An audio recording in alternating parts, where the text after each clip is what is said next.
2024 లోక్‌సభ ఎన్నికలకు సంబంధించి వచ్చినప్పుడు, మొత్తం కొత్తగూడాన్ని మనం తీసుకున్నప్పుడు మొత్తం ఓట్లు 2,47,494 ఓట్లు. ఈ 2,47,494 ఓట్లకి పోలైన ఓట్లు 1,63,766 ఓట్లు పోలైనయి. అంటే 100కి 66.17% పోలైనయి. 100కి 66.17% పోలైనయి.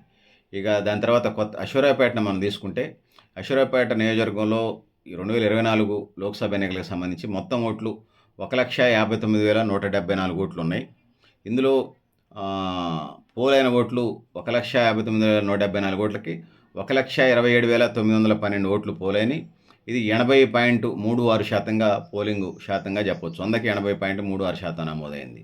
సో, దాని తర్వాత భద్రాచలాన్ని మనం తీసుకున్నప్పుడు భద్రాచలం అసెంబ్లీ సెగ్మెంట్‌లో 2024 నిన్న జరిగినట్టు లోక్‌సభ ఎన్నికలకు సంబంధించి వచ్చి 1,52,683 ఓట్లు ఉంటే 1,52,683 ఓట్లు ఉంటే ఇందులో పోలైన ఓట్లు 1,05,122 ఓట్లు పోలైనయి. ఇది పోలింగ్ లెక్క కట్టినప్పుడు 68.85%గా 100కి పోలింగ్ నమోదైంది. 100కి 68.85%గా పోలింగ్ నమోదైంది.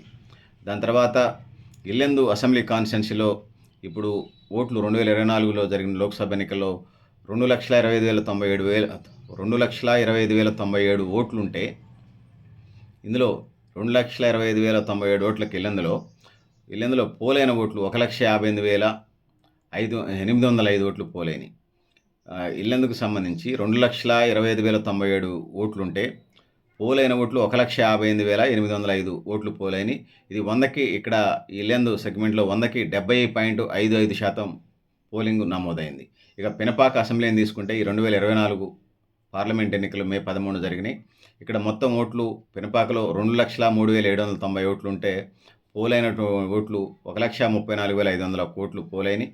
సో, ఇది 100కి 66% పోలింగ్ నమోదైందనేది చెప్పుకోక తప్పదు. సో, ఇది పిక్చరు.